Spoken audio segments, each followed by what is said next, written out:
Computer application പഠിക്കുന്ന എല്ലാ കൂട്ടുകാർക്കും നമസ്കാരം. ഫോക്കസ് ഏരിയ ബേസ്ഡ് ഡിസ്കഷനിലെ നമ്മൾ ചർച്ച ചെയ്യാൻ പോകുന്ന ചാപ്റ്റർ 7ാമത്തെ ചാപ്റ്ററാണ് കൺട്രോൾ സ്റ്റേറ്റ്മെന്റ്സ്. ഈ ചാപ്റ്ററിലെ ഫോക്കസ് ഏരിയ എന്ന് പറയുന്നത് 2 ടോപ്പിക്കുകളാണ് മെയിനായിട്ടും. ഒന്ന് ഡിസിഷൻ സ്റ്റേറ്റ്മെന്റുകളെ കുറിച്ചും 2 ഐട്രേഷൻ അഥവാ ലൂപ്പിംഗ് സ്റ്റേറ്റ്മെന്റുകളെ കുറിച്ചുമാണ്. ഇപ്പോൾ ഈ ഡിസിഷൻ സ്റ്റേറ്റ്മെന്റുകൾ അല്ലെങ്കിൽ സെലക്ഷൻ സ്റ്റേറ്റ്മെന്റുകളിൽ ഇഫ് സ്റ്റേറ്റ്മെന്റ് ഉണ്ട്, സ്വിച്ച് സ്റ്റേറ്റ്മെന്റ് ഉണ്ട്. ഇഫിന്റെ 3 ഫോർമാറ്റുകളുണ്ട്: simple if, if else statement, else if ladder. ഇനി ഐട്രേഷൻ സ്റ്റേറ്റ്മെന്റുകളിൽ 3 തരത്തിലുള്ള ഐട്രേഷൻ സ്റ്റേറ്റ്മെന്റുകളാണ് C++ ഉപയോഗിക്കുന്നത്. ആ 3 സ്റ്റേറ്റ്മെന്റുകളെ കുറിച്ച് നമുക്ക് പഠിക്കാനുണ്ട്. വൈൽ, ഡു വൈൽ, ഫോർ, ഇങ്ങനെ 3 സ്റ്റേറ്റ്മെന്റുകൾ. എന്താണ് കൺട്രോൾ സ്റ്റേറ്റ്മെന്റ് എന്ന് പറഞ്ഞാൽ? Statements that alter the normal flow of execution of a program. Program നിർവഹണത്തിലെ സാധാരണ രീതിക്ക് മാറ്റം വരുത്തുന്ന ചില പ്രസ്താവനകൾക്ക് പറയുന്ന പേരാണ് കൺട്രോൾ സ്റ്റേറ്റ്മെന്റുകൾ. And we have 2 types of control statements. Which are the 2 types of control statements? One is decision statements അഥവാ സെലക്ഷൻ സ്റ്റേറ്റ്മെന്റുകൾ എന്ന് പറയും, തീരുമാനങ്ങൾ എടുക്കുന്നതിനുള്ള പ്രസ്താവനകൾ. The other one is ആവർത്തന പ്രസ്താവനകൾ, ഐട്രേഷൻ സ്റ്റേറ്റ്മെന്റ്സ് അഥവാ ലൂപ്പിംഗ് സ്റ്റേറ്റ്മെന്റുകൾ എന്ന് പറയും. ഡിസിഷൻ സ്റ്റേറ്റ്മെന്റുകളിൽ മെയിൻ ആയിട്ട് 2 എണ്ണം ഉണ്ട്. ഒന്ന് if, the other one is switch. Iteration സ്റ്റേറ്റ്മെന്റുകൾ 3 എണ്ണം ഉണ്ട്. ഏതൊക്കെയാണ് 3 എണ്ണം?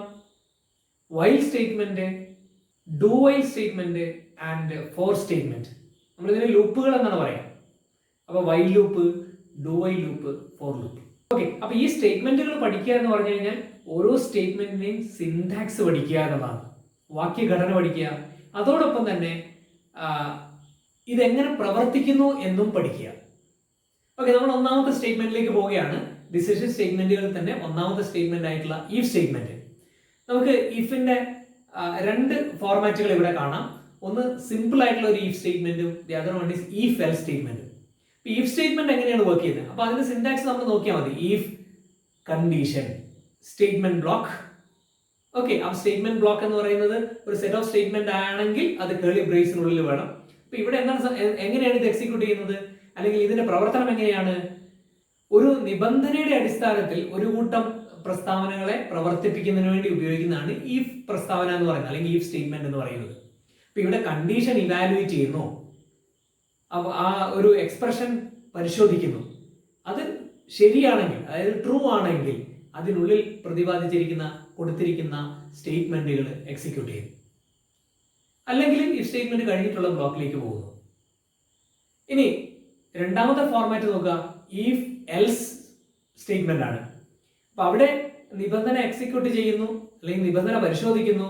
ട്രൂ ആണെങ്കിൽ ഒരു സെറ്റ് സ്റ്റേറ്റ്മെന്റ് ബ്ലോക്ക് 1 എക്സിക്യൂട്ട് ചെയ്യുന്നു, അല്ലെങ്കിൽ എൽസ് പാർട്ടിലുള്ള സ്റ്റേറ്റ്മെന്റ് ബ്ലോക്ക് എക്സിക്യൂട്ട് ചെയ്യുന്നു. അപ്പൊ അതിന്റെ സിന്റാക്സ് ഇതാണ്: ഇഫ് ടെസ്റ്റ് എക്സ്പ്രഷൻ അല്ലെങ്കിൽ condition statement block 1 else statement block 2. ഇതിന്റെ 2ന്റെയും ഓരോ എക്സാമ്പിൾ, സിമ്പിൾ ആയിട്ടുള്ള എക്സാമ്പിൾ പഠിച്ചു നോക്കുക.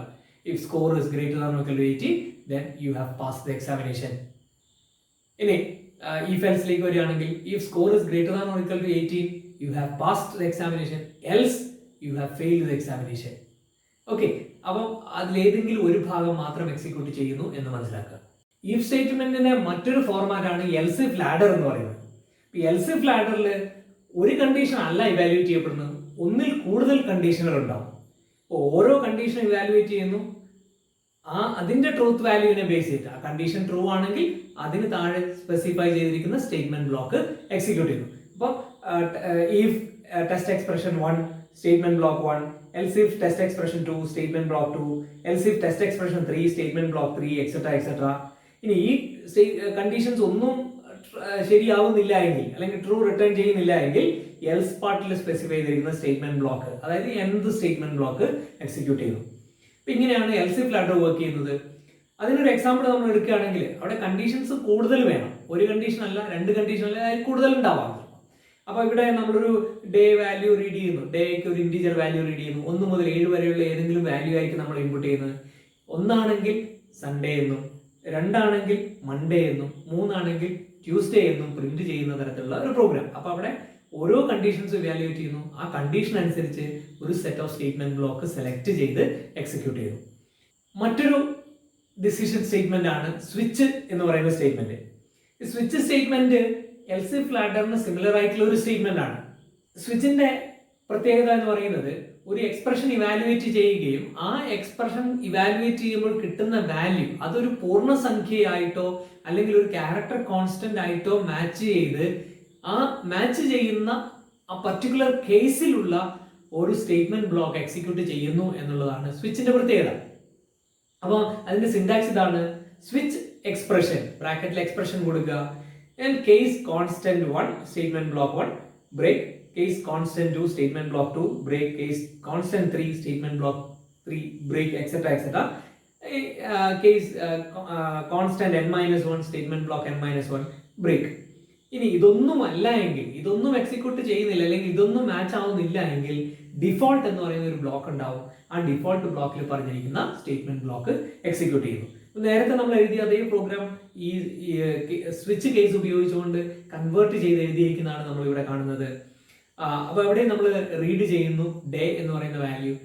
ആ ഡേ ആണ് നമ്മൾ സ്വിച്ചിന്റെ ബ്രാക്കറ്റിൽ വേരിയബിൾ ആയിട്ട് കൊടുത്തിരിക്കുന്നത്. അതിന്റെ വാല്യൂ 1 മുതൽ 7 വരെയുള്ള ഏതെങ്കിലും കോൺസ്റ്റന്റ് ആവാം. ആ ഏത് കോൺസ്റ്റന്റ് ആയിട്ടാണോ ഈ മാച്ച് ആവുന്നത് ആ ഒരു പർട്ടിക്കുലർ ബ്ലോക്ക് എക്സിക്യൂട്ട് ചെയ്യും. നമുക്ക് അതിന് കറസ്പോണ്ടിങ് ആയിട്ടുള്ള ഒരു ഡേ വാല്യൂ അല്ലെങ്കിൽ ഒരു ഡേയുടെ നെയിം പ്രിന്റ് ചെയ്ത് കിട്ടുകയും ചെയ്യുന്നു. When can you use switch? എപ്പോഴാണ് നമ്മൾ സ്വിച്ച് സ്റ്റേറ്റ്മെന്റ് ഉപയോഗിക്കുന്നത്? എല്ലാ എൽസ് ഇഫ് ലാഡർ സ്റ്റേറ്റ്മെന്റുകളെയും നമുക്ക് സ്വിച്ചിലേക്ക് മാറ്റാൻ പറ്റില്ല.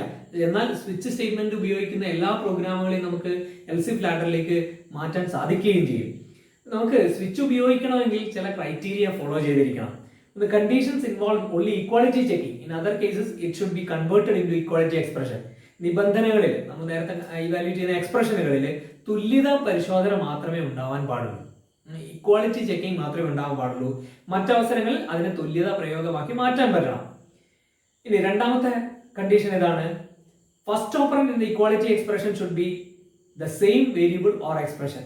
നമ്മൾ ആ എക്സിക്യൂട്ട് ചെയ്യുന്ന കണ്ടീഷൻ, അതായത് തുല്യതാ പ്രയോഗങ്ങളിലെ എല്ലാ തുല്യതാ പ്രയോഗങ്ങളിലെയും ആദ്യത്തെ ഓപ്പറാൻഡ് ഒരേ വേരിയബിളോ പ്രയോഗമോ ആയിരിക്കണം. മൂന്നാമത്തെ സ്വിച്ച് ഉപയോഗിക്കാനുള്ള മൂന്നാമത്തെ അനിവാര്യത എന്ന് പറയുന്നത് ഈ കണ്ടീഷനുകളിലെ അല്ലെങ്കിൽ പ്രയോഗങ്ങളിലെ രണ്ടാമത്തെ ഓപ്പറൻഡ് ഒരു പൂർണ്ണസംഖ്യയോ അല്ലെങ്കിൽ ക്യാരക്ടർ കോൺസ്റ്റന്റോ ആയിരിക്കണം. അങ്ങനെയുള്ള കണ്ടീഷൻസ് ഇൻവോൾവ് ചെയ്യുന്ന പ്രോഗ്രാമുകളിൽ മാത്രമേ നമുക്ക് സ്വിച്ച് സ്റ്റേറ്റ്മെന്റ് ഉപയോഗിച്ചുകൊണ്ട് ആ പ്രോഗ്രാം എഴുതാൻ സാധിക്കുകയുള്ളൂ. ഇനി നമുക്ക് സ്വിച്ചും എൽസ് ഇഫ് ലാഡറും തമ്മിലുള്ള കുറച്ച് ഡിഫറൻസുകൾ പറയുന്നുണ്ട്. അത് പഠിക്കുന്നത് നല്ലതാണ്. ഒരു 2-3 ഡിഫറൻസുകളെങ്കിലും നമ്മൾ ഓർത്ത് വെക്കുക. അനേകം ശാഖകൾ അനുവദിക്കുന്നു. രണ്ട് കേസിലും, അതായത് സ്വിച്ച് ആണെങ്കിലും എൽസ് ഇഫ് ലാഡർ ആണെങ്കിലും ഇറ്റ് പെർമിറ്റ്സ് മൾട്ടിപ്പിൾ ബ്രാഞ്ചിങ്. ഇനി രണ്ടാമത്തെ ഒരു ഡിഫറൻസ് എന്ന് പറയുന്നത് സ്വിച്ചിൽ evaluate conditions with equality operator only. Else if ലാഡറിൽ നമുക്ക് റിലേഷനിൽ ഏത് റിലേഷണൽ ഓപ്പറേറ്ററും ഉപയോഗിക്കാം, അല്ലെങ്കിൽ ലോജിക്കൽ എക്സ്പ്രഷൻസ് യൂസ് ചെയ്യാൻ സാധിക്കും. ഇനി മൂന്നാമത്തെ ഒരു ഡിഫറൻസ് ആയിട്ട് പറയുന്നത്, നമ്മുടെ സ്വിച്ചിലെ കേസ് എന്ന് പറയുന്നത് ആ കോൺസ്റ്റന്റ് എപ്പോഴും ഒരു പൂർണ്ണസംഖ്യയോ അക്ഷരമോ ആയിരിക്കണം. നമ്മൾ പറഞ്ഞു നേരത്തെ, ഒരു ക്യാരക്ടർ കോൺസ്റ്റന്റ് അല്ലെങ്കിൽ ഒരു ഇൻറ്റിജർ കോൺസ്റ്റന്റ് ആയിരിക്കണം. ഇനി എൽസ് ഇഫ് ലാഡർ ആണെങ്കിൽ ഫ്ലോട്ടിംഗ് പോയിന്റ് സ്ഥിരാംഗങ്ങളോ ഇനി ഏതെങ്കിലും റേഞ്ചിലുള്ള വാല്യൂസ്, അതായത് പരിധിയിലുള്ള വിലകളോ നിബന്ധനകളിൽ ഉൾപ്പെടുത്താം. ഇങ്ങനെയുള്ള ഡിഫറൻസുകൾ സ്വിച്ചിലാണെങ്കിൽ ഡിഫോൾട്ട് എന്ന് പറയുന്ന ഒരു സെക്ഷൻ ഉണ്ട്. എൽസ് ഇഫ് ലാഡറിലാണെങ്കിൽ എൽസ് എന്ന് പറയുന്ന ഭാഗമായിരിക്കും എക്സിക്യൂട്ട് ചെയ്യുക അതിന് കറസ്പോണ്ടിങ് ആയിട്ട്. ഇനി സ്വിച്ച് പ്രസ്താവനയിൽ പുറത്ത് കിടക്കുന്നതിന് വേണ്ടി ബ്രേക്ക് എന്ന് പറയുന്ന ഒരു സ്റ്റേറ്റ്മെന്റ് ഉപയോഗിക്കണം. എൽസ് ഇഫ് ലാഡറിൽ ഏതെങ്കിലും ഒരു ബ്ലോക്ക് ഓഫ് സ്റ്റേറ്റ്മെന്റ് എക്സിക്യൂട്ട് ചെയ്ത് കഴിഞ്ഞാൽ ഓട്ടോമാറ്റിക് ആയിട്ടും കൺട്രോള് ആ സ്റ്റേറ്റ്മെന്റിന്റെ പുറത്തേക്ക് പോകുന്നതായി ആണ്. അപ്പൊ ഇതൊക്കെയാണ് ഇതിന്റെ ഡിഫറൻസ് എന്ന് പറയുന്നത്. ഓക്കെ, ഇനി നമുക്ക് ചില ക്വസ്റ്റ്യനുകളിൽ ഈ എൽസ് ഇഫ് ലാഡറിൽ എഴുതിയ ഒരു കോഡിനെ സ്വിച്ചിലേക്ക് മാറ്റാനോ അല്ലെങ്കിൽ സ്വിച്ചിൽ എഴുതിയ ഒരു കോഡിനെ എൽസ് ഇഫ് ലാഡറിലേക്ക് മാറ്റാനോ ഒക്കെ പലപ്പോഴും ചോദിക്കാറുണ്ട്. അപ്പൊ ഇങ്ങനെയുള്ള ക്വസ്റ്റ്യൻസ് വരുമ്പോൾ നമ്മൾ ഈ കണ്ടീഷനുകൾ വേർപ്പെടുത്തി എടുക്കുക. ഈ പ്രോഗ്രാമിൽ നിന്ന് കണ്ടീഷൻസ് നമ്മൾ സെപ്പറേറ്റ് ചെയ്തെടുക്കുക. അപ്പോൾ ഈ എൽസ് ഇഫ് ലാഡറിലെ കണ്ടീഷൻസ് ഓരോന്നും നമ്മൾ എഴുതി വെച്ച് കഴിഞ്ഞാൽ സ്വിച്ചിലേക്ക് മാറ്റാൻ വേണ്ടി കണ്ടീഷന്റെ ലെഫ്റ്റ് ഹാൻഡ് സൈഡിലുള്ള ഭാഗം സ്വിച്ച് സിന്റാക്സിന്റെ എക്സ്പ്രഷൻ ഭാഗത്തിടുകയും കേസ് കോൺസ്റ്റന്റുകളായിട്ട് കണ്ടീഷന്റെ വലത് സൈഡിലുള്ള കാര്യങ്ങൾ അല്ലെങ്കിൽ വലത് സൈഡിലുള്ള വാല്യൂസ് കൊടുത്തു കഴിഞ്ഞാൽ നമുക്ക് ഈ ഒരു കൺവേർഷൻ വളരെ എളുപ്പത്തിൽ സാധിക്കും. അത് ഈ ഒരു പ്രോഗ്രാം നോക്കി നിങ്ങൾക്ക് മനസ്സിലാക്കാൻ സാധിക്കും. ഇനി ഞാൻ പറഞ്ഞു നേരത്തെ, ബ്രേക്ക് എന്ന് പറയുന്ന സ്റ്റേറ്റ്മെന്റിന്റെ ഒരു സിഗ്നിഫിക്കൻസ് ഉണ്ട്, അല്ലെങ്കിൽ അതിന്റെ ഒരു ഇമ്പോർട്ടൻസ് എന്താണെന്നുള്ളത്. Break is use to take the control out of the switch statement. ഒരു സ്വിച്ച് പ്രസ്താവനയുടെ പുറത്തേക്ക് നിയന്ത്രണം കൊണ്ടുപോകുന്നതിന് വേണ്ടി ഉപയോഗിക്കുന്ന സ്റ്റേറ്റ്മെന്റ് ആണ് അല്ലെങ്കിൽ പ്രസ്താവനയാണ് ബ്രേക്ക് പ്രസ്താവന എന്ന് പറയുന്നത്. ഇതൊരു ജമ്പ് സ്റ്റേറ്റ്മെന്റ് ആണ്. അപ്പൊ ബ്രേക്ക് ഇല്ല എങ്കിൽ ആ സ്വിച്ചിനകത്ത് തന്നെ കണ്ടിന്യൂ ചെയ്യും, സ്വിച്ചിന്റെ അടുത്ത സെക്ഷനുകളും കൂടി എക്സിക്യൂട്ട് ചെയ്യും. ബ്രേക്ക് എവിടെയാണോ എൻകൗണ്ടർ ചെയ്യുന്നത് അവിടെ നിന്ന് കൺട്രോൾ, ആ പ്രോഗ്രാമിന്റെ നിയന്ത്രണം സ്വിച്ച് സ്റ്റേറ്റ്മെന്റിന്റെ പുറത്തേക്ക് പോകുന്നു. അപ്പൊ ചില കേസുകളിലൊക്കെ മനഃപൂർവ്വം നമ്മൾ ഈ ബ്രേക്ക് സ്റ്റേറ്റ്മെന്റുകൾ ഒഴിവാക്കാറുണ്ട്. ചില സ്ഥലങ്ങളിൽ ബ്രേക്ക് നിർബന്ധമായിട്ട് നമ്മൾ കൊടുക്കേണ്ടതായിട്ടും വരും. ആ ബ്രേക്കിനൊരു ഇമ്പോർട്ടൻസ് ഉള്ളത് കൊണ്ടാണ്. ഇനി ഈ ചാപ്റ്ററിലെ രണ്ടാമത്തെ സെക്ഷനാണ് ഐട്രേഷൻ സ്റ്റേറ്റ്മെന്റുകൾ അഥവാ ലൂപ്പിംഗ് സ്റ്റേറ്റ്മെന്റുകൾ എന്ന് പറയുന്നത്. ഇപ്പൊ എന്താണ് ഈ ഐട്രേഷൻ സ്റ്റേറ്റ്മെന്റ് അഥവാ ലൂപ്പിംഗ് സ്റ്റേറ്റ്മെന്റ് എന്ന് പറഞ്ഞാൽ? Special statements to perform the repeated execution of a set of one or more statements. ഒന്നോ അതിലധികമോ പ്രസ്താവനകളെ പലതവണ പ്രവർത്തിപ്പിക്കുന്നതിനായി ഉപയോഗിക്കുന്ന രൂപകൽപ്പനകളെയാണ് ആവർത്തന പ്രസ്താവനകൾ അഥവാ ലൂപ്പിംഗ് സ്റ്റേറ്റ്മെന്റുകൾ എന്ന് പറയുന്നത്. എല്ലാ ലൂപ്പുകളെയും കൺട്രോൾ ചെയ്യുന്നത് ഒരു വേരിയബിൾ ആയിരിക്കും. അപ്പൊ ആ ടെസ്റ്റ് എക്സ്പ്രഷനിലുള്ള ഒരു വേരിയബിൾ ഉപയോഗിച്ചുകൊണ്ടാണ് നമ്മൾ ലൂപ്പ് കൺട്രോൾ ചെയ്യുന്നത്. ലൂപ്പ് എത്ര തവണ എക്സിക്യൂട്ട് ചെയ്യണം, ലൂപ്പിൽ നിന്ന് എപ്പോൾ പുറത്തേക്ക് പോകണം എന്നുള്ള കാര്യങ്ങളൊക്കെ കൺട്രോൾ ചെയ്യപ്പെടുന്ന ഒരു വേരിയബിൾ ഉപയോഗിച്ചുകൊണ്ടാണ്. ആ വേരിയബിളിന് ലൂപ്പ് കൺട്രോൾ വേരിയബിൾ എന്നാണ് പറയുക. ഇനി 3 തരത്തിലുള്ള ലൂപ്പിംഗ് സ്റ്റേറ്റ്മെന്റുകളാണ് C++ലുള്ളത്. ഒന്ന് വൈൽ ലൂപ്പ്, ഒന്ന് ഫോർ ലൂപ്പ്, മൂന്നാമത്തത് ഡു വൈൽ ലൂപ്പ്. നമ്മൾ ഈ സ്റ്റേറ്റ്മെന്റുകളുടെ എല്ലാം സിന്റാക്സ് പഠിക്കണം. അതുപോലെ എല്ലാ ലൂപ്പുകൾക്കും കോമൺ ആയിട്ട് 4 കോമ്പണന്റുകളാണ് ഉണ്ടാവുക. Every loop has got 4 components. ഏതൊക്കെയാണ് ഈ 4 കോമ്പണന്റ്സ് എന്ന് പറയുന്നത്? ഒന്ന്, initialisation of the loop control variable. ഈ ലൂപ്പ് കൺട്രോൾ വേരിയബിളിന് ഒരു പ്രാരംഭ വില നമ്മൾ നൽകിയിരിക്കണം. The second one is test expression, ഒരു പരിശോധനാ പ്രയോഗം എന്ന് പറയും. Depending upon the truth value of this expression the loop will be executed or not executed. ഈ പരിശോധന പ്രയോഗം ഇവാലുവേറ്റ് ചെയ്യുകയും അതിന്റെ റിട്ടേൺ ചെയ്യുന്ന വാല്യൂ അത് ട്രൂ ആണെങ്കിൽ നമ്മൾ ലൂപ്പിനുള്ളിലേക്ക് കയറുന്നു, ഇനി ട്രൂ അല്ല എങ്കിൽ ഫോൾസ് ആണെങ്കിൽ ലൂപ്പിന് പുറത്തേക്ക് പോകുന്നു, ലൂപ്പ് എക്സിക്യൂട്ട് ചെയ്യാതെ പുറത്തേക്ക് പോകുന്നു. എപ്പോഴാണോ ഇത് തെറ്റ് റിട്ടേൺ ചെയ്യുന്നത് അന്നേരം ലൂപ്പിന് വെളിയിലേക്ക് പുറത്തേക്ക് കൺട്രോള് പോകുന്നു. ഇനി മൂന്നാമത്തെ ഭാഗം എന്ന് പറയുന്നത് ബോഡി ഓഫ് ദ ലൂപ്പാണ്, ലൂപ്പിന്റെ ചട്ടക്കൂടാണ്. The statements that comprises the loop. And the fourth part or fourth component is the updation of the loop control variable. പരിഷ്കരിക്കൽ പ്രസ്താവന എന്ന് പറയും. Okay, loop control variable is updated, either incremented or decremented. അങ്ങനെയാണെങ്കിൽ മാത്രമേ loop terminate ആവുകയുള്ളൂ. ഇനി ഓരോ ലൂപ്പിന്റെയും syntax പഠിക്കുക. ഒരു സിമ്പിൾ എക്സാമ്പിളും പഠിച്ചു വെക്കുക. സിന്റാക്സ് എഴുതുക എന്ന് പറയുന്നത് വളരെ ഈസിയാണ്. ഈ 4 കോമ്പോണന്റ് നമുക്ക് അറിയാമെങ്കിൽ സിന്റാക്സ് നമുക്ക് എഴുതാൻ പറ്റും. വൈൽ ലൂപ്പ് എടുത്തു കഴിഞ്ഞാൽ വൈൽ ലൂപ്പ് എന്ന് പറയുന്ന ഒരു ആഗമന നിയന്ത്രണ ലൂപ്പാണ്, എൻട്രി കൺട്രോൾഡ് ലൂപ്പാണ്. അപ്പൊ ഈ ലൂപ്പിന്റെ സിന്റാക്സ് ഇങ്ങനെയാണ്. First, initialisation of the loop control variable, that's outside the loop. അതിനുശേഷം വൈൽ എന്ന് പറയുന്ന കീവേഡ് യൂസ് ചെയ്യണം. In the bracket test expression കൊടുക്കുക, സെക്കൻഡ് കോമ്പോണന്റ് ആയി. ഇനി ഒരു കേളി ബ്രേസ് ഓപ്പൺ ചെയ്യുക, body of the loop. Curly ബ്രേസിനുള്ളിലാണ് ബോഡി ഓഫ് ദ ലൂപ്പും അതുപോലെ തന്നെ നാലാമത്തെ കോമ്പോണന്റ് ആയിട്ടുള്ള updation of the loop control variable വരുന്നത്. ഓക്കെ, അപ്പൊ നമ്മൾ എക്സാമ്പിൾ എടുക്കുകയാണെങ്കിൽ ഒരു ഇനീഷ്യൽ വാല്യൂ എന്ന് പറയുന്നത് k ഈസ് ഈക്വൽ ടു 1. അതിനുശേഷം നമ്മൾ while test condition k less than or equal to 3. അപ്പൊ ആ എത്ര വരെ kയുടെ വാല്യൂ പോകണമെന്നാണ് ഈ ടെസ്റ്റ് കണ്ടീഷനിൽ നമ്മൾ പറയുന്നത്. Less than or equal to 3 എന്ന് പറഞ്ഞാൽ 3 വരെ വാല്യൂ അപ്ഡേറ്റ് ചെയ്തു പോകും. അതിനുശേഷം നമ്മൾ ബോഡി ഓഫ് ദ ലൂപ്പാണ് സി ഔട്ട് ലെസ് ദാൻ കെയുടെ വാല്യൂ പ്രിന്റ് ചെയ്യുന്നു. അത് കഴിഞ്ഞിട്ട് അടുത്ത ലൈനിൽ അടുത്ത ഔട്ട്പുട്ട് വരാൻ വേണ്ടിയിട്ട് ലെസ് ദാൻ \n കൊടുക്കുന്നു. ഇനി നാലാമത്തെ കോമ്പണന്റ് ആയിട്ടുള്ള അപ്ഡേഷൻ സ്റ്റേറ്റ്മെന്റ് നമ്മൾ കൊടുക്കുന്നു k++. അവിടെ k 1 വെച്ച് ഇൻക്രിമെന്റ് ആകും. അപ്പോൾ 1 തുടങ്ങി 1 വെച്ച് ഇൻക്രിമെന്റ് ചെയ്ത് 3 വരെ പോകുന്നു. 3 എന്ന് പറയുന്ന വാല്യൂ കേക്ക് കിട്ടുമ്പോഴും ആ കണ്ടീഷൻ ട്രൂ ആണ് റിട്ടേൺ ചെയ്യുന്നത്. നമ്മൾ ലൂപ്പ് ഒന്നുകൂടി എക്സിക്യൂട്ട് ചെയ്യും. അതുകൊണ്ട് 1, 2, 3 എന്ന് നമുക്ക് പ്രിന്റ് ചെയ്ത് കിട്ടും. ഇത് നമ്മൾ 10 ആണ് കൊടുത്തിരിക്കുന്നതെങ്കിൽ, k ലെസ് ദാൻ 10 ആണ് കൊടുത്തിരിക്കുന്നതെങ്കിൽ 1 മുതൽ 10 വരെയുള്ള നമ്പേഴ്സ് നമുക്ക് പ്രിന്റ് ചെയ്ത് കിട്ടും. അതിനുശേഷം ലൂപ്പിൽ നിന്ന് പുറത്തേക്ക് പോകുന്നു, കണ്ടീഷൻ ഫോൾസ് ആവുന്നത് കൊണ്ട്. ഓക്കെ, അപ്പൊ ഇങ്ങനെയാണ് വൈൽ ലൂപ്പ് വർക്ക് ചെയ്യുന്നത്. ഇതേപോലെ തന്നെയാണ് ഡു വൈൽ ലൂപ്പും. only difference is that this loop is an exit controlled loop. ഇതൊരു ബഹിർഗമന നിയന്ത്രണ ലൂപ്പാണ്. ഇവിടെ ലൂപ്പിലേക്ക് കയറുന്നതിന് മുമ്പ് കണ്ടീഷൻസ് ഒന്നും ഇവാലുവേറ്റ് ചെയ്യുന്നില്ല, കണ്ടീഷൻസ് ഒന്നും ടെസ്റ്റ് ചെയ്യുന്നില്ല. അപ്പൊ അതുകൊണ്ട് തന്നെ initialisation of the loop control variable, അതിനുശേഷം ഡു എന്ന് പറയുന്ന ഒരു കീവേഡ് യൂസ് ചെയ്യുന്നു, പിന്നെ ഒരു ബ്ലോക്ക് ഓഫ് സ്റ്റേറ്റ്മെന്റ് സ്റ്റാർട്ട് ചെയ്യാൻ വേണ്ടിയിട്ട് കേളി ബ്രേസ് യൂസ് ചെയ്യുന്നു, body of the loop, updation of the loop control variable, അതിനുശേഷം കേളി ബ്രേസ് ക്ലോസ് ചെയ്തതിനു ശേഷം അവിടെയാണ് നമ്മൾ ഈ വൈൽ കണ്ടീഷൻ കൊടുക്കുന്നത്, അല്ലെങ്കിൽ വൈൽ ടെസ്റ്റ് എക്സ്പ്രഷൻ എന്നുള്ളത് കൊടുക്കുന്നത്. അപ്പോൾ ഇവിടെ ടെസ്റ്റ് എക്സ്പ്രഷൻ ഇവാലുവേറ്റ് ചെയ്യുന്നത് at the end of the ലൂപ്പാണ്. സോ കൺട്രോള് ഡയറക്റ്റ് ആയിട്ട് ലൂപ്പിനുള്ളിലേക്ക് കയറുകയും ആ ലൂപ്പിലെ ബോഡി ഒരു തവണയെങ്കിലും എക്സിക്യൂട്ട് ചെയ്യുകയും ചെയ്യുന്നു. അതിനുശേഷമാണ് ടെസ്റ്റ് എക്സ്പ്രഷൻ ഇവാലുവേറ്റ് ചെയ്യുന്നത്. അതുകൊണ്ട് അവിടെ തീരുമാനിക്കുന്നു ഇനി വീണ്ടും തിരിച്ച് ലൂപ്പിലേക്ക് തന്നെ പോകണമോ അതോ ലൂപ്പിൽ നിന്ന് പുറത്തേക്ക് പോകണോ എന്നുള്ളത്. ഇപ്പൊ ഈ എക്സിറ്റ് കൺട്രോൾ ലൂപ്പിന്റെ ഒരു പ്രത്യേകത എന്ന് പറയുന്നത് there is a guarantee that the body of the loop will be executed because the condition is evaluated at the exit. എൻട്രൻസിലല്ല എക്സിറ്റിലാണ് കണ്ടീഷൻസ് ഇവാലുവേറ്റ് ചെയ്യുന്നത്. ഇതുപോലെ തന്നെ മറ്റൊരു ലൂപ്പാണ് ഫോർ ലൂപ്പ് എന്ന് പറയുന്നത്. ഇവിടെ പ്രത്യേകത എന്ന് പറയുന്നത് ഈ മൂന്ന് ഭാഗങ്ങൾ, അതായത് ഇനീഷ്യലൈസേഷൻ, ടെസ്റ്റ് എക്സ്പ്രഷൻ, അപ്ഡേഷൻ, അത് ഫോർ എന്ന് പറയുന്ന സ്റ്റേറ്റ്മെന്റിന്റെ ഭാഗമായിട്ട് തന്നെയാണ് നമ്മൾ എഴുതുന്നത്. അതുകൊണ്ട് ഫോർ ബ്രാക്കറ്റ് ഇടുക, initialization semicolon, test expression semicolon, updation statement bracket close ചെയ്യുക, അതിനുശേഷം കേളി ബ്രേസിനുള്ളിൽ ബോഡി ഓഫ് ദ ലൂപ്പ് മാത്രം വരുന്നു. ഇതാണ് ഫോർ ലൂപ്പിന്റെ പ്രത്യേകത. അപ്പോൾ ഫോർ ആണ് വളരെ സിമ്പിൾ ആയിട്ടുള്ള ഒരു ലൂപ്പാണ്, വളരെ ഈസി ആയിട്ട് നമുക്ക് എഴുതാൻ പറ്റുന്ന ഒരു ലൂപ്പാണ് ഫോർ ലൂപ്പ് എന്ന് പറയുന്നത്. എക്സാമ്പിൾ ആയിട്ട് നമ്മൾ പറയുകയാണെങ്കിൽ for int K is equal to 1 semicolon K less than or equal to 3 semicolon K plus plus ബ്രാക്കറ്റിൽ, അതായത് കേളി ബ്രേസിനുള്ളിൽ C out less than K less than backslash N.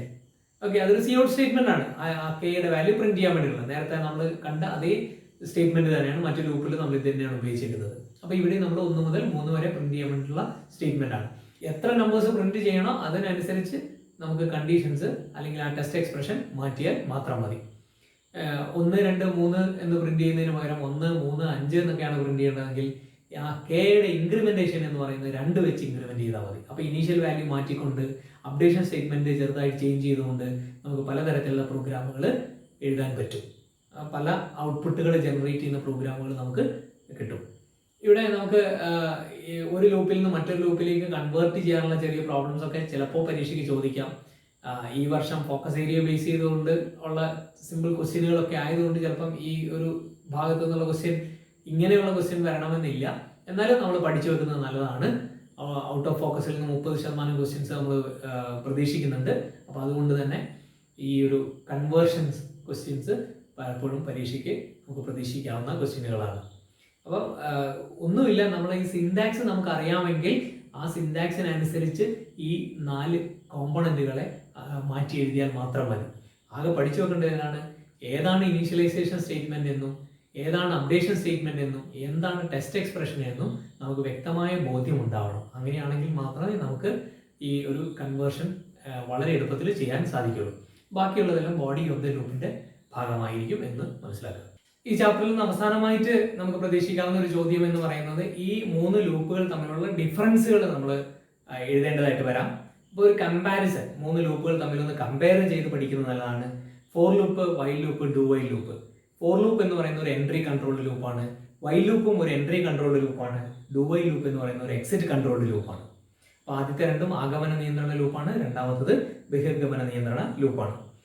ഇനി രണ്ടാമത്തെ ഒരു ഡിഫറൻസ് പറയുന്നത് ഈ ഫോർ ലൂപ്പിൽ initialization along with loop definition, ലൂപ്പിന്റെ കൂടെ തന്നെയാണ്, ലൂപ്പിന്റെ നിർവചനത്തോടൊപ്പം തന്നെയാണ് പ്രാരംഭ വില നൽകുന്ന സ്റ്റേറ്റ്മെന്റ്. ഇനീഷ്യലൈസേഷൻ വൈൽ ലൂപ്പിന്റെ കേസിൽ ബിഫോർ ദ ലൂപ്പ് ഡെഫിനിഷൻ ആണ്, ലൂപ്പ് നിർവചനത്തിന് മുൻപാണ് പ്രാരംഭ വില നൽകുന്നത്. അതേപോലെ തന്നെയാണ് ഡു വൈൽ ലൂപ്പിലും നിർവചനത്തിന് മുമ്പ് ഇനീഷ്യലൈസ് ചെയ്യുന്നു. ഇനി മൂന്നാമത്തെ ഒരു ഡിഫറൻസ് എന്ന് പറയുന്നത് ഫോർ ലൂപ്പിന്റെ കേസിലും അതുപോലെ തന്നെ വൈൽ ലൂപ്പിന്റെ കേസിലും നമുക്ക് ലൂപ്പിലെ ബോഡി, ലൂപ്പിന്റെ ചട്ടക്കൂട് എക്സിക്യൂട്ട് ചെയ്യും എന്ന് യാതൊരു തരത്തിലുള്ള ഗ്യാരണ്ടിയുമില്ല. ഒരു തവണ പോലും എക്സിക്യൂട്ട് ചെയ്യാതിരിക്കാം. ആദ്യമേ തന്നെ കണ്ടീഷൻ ഫോൾസ് ആണെങ്കിൽ ലൂപ്പിനുള്ളിലേക്ക് കയറുന്നില്ല, അതുകൊണ്ട് തന്നെ ചട്ടക്കൂട് എക്സിക്യൂട്ട് ചെയ്യുന്നില്ല. പക്ഷെ ഡു വൈൽ ലൂപ്പിൽ ഒരു തവണയെങ്കിലും there is guarantee that the body of the loop will be executed at least once. ഒരു തവണയെങ്കിലും ലൂപ്പിന്റെ ചട്ടക്കൂട് എക്സിക്യൂട്ട് ചെയ്യും, പ്രവർത്തിക്കും എന്നുള്ളതിന് ഒരു ഗ്യാരണ്ടി ഉണ്ട്. ഇതാണ് ഈ 3 ലൂപ്പുകൾ തമ്മിലുള്ള വ്യത്യാസം. അപ്പോൾ ഇത്രയും കാര്യങ്ങളാണ് ഈ ഒരു ചാപ്റ്ററിൽ നമ്മൾ പഠിക്കുന്നത്. ഡിസിഷൻ സ്റ്റേറ്റ്മെന്റ്സ്, തീരുമാന പ്രസ്താവനകളും അതേപോലെ തന്നെ ആവർത്തന പ്രസ്താവനകളും ലൂപ്പിംഗ് സ്റ്റേറ്റ്മെന്റുകളും. അപ്പോൾ ഏതൊക്കെയാണ് ഡിസിഷൻ സ്റ്റേറ്റ്മെന്റുകളെന്നും ഏതൊക്കെയാണ് ലൂപ്പിംഗ് സ്റ്റേറ്റ്മെന്റുകളെന്നും വ്യക്തമായി മനസ്സിലാക്കുക. ഇതുമായിട്ട് ബന്ധപ്പെട്ട് ഏത് ചോദ്യം ചോദിച്ചാലും നമുക്ക് എഴുതാൻ പറ്റണം. ഓക്കെ, അപ്പോൾ നമ്മൾ എല്ലാ ചാപ്റ്ററുകളിലും ഫോക്കസ് ഏരിയ ബേസ് ചെയ്തുള്ള ഡിസ്കഷൻ കഴിഞ്ഞിട്ടുണ്ട്. നമുക്ക് പരീക്ഷ പോയിന്റ് ഓഫ് വ്യൂവിൽ പരീക്ഷയ്ക്ക് വേണ്ടിയിട്ട് ഈ വീഡിയോസ് നിങ്ങൾ നിരന്തരം കാണുക. ഇതിനകത്ത് മലയാളം നോട്ടുകളുണ്ട്, ഇംഗ്ലീഷ് നോട്ടുകളുണ്ട്, എഴുതി പഠിക്കുക. Thank you for watching my video. See you. Thank you very much.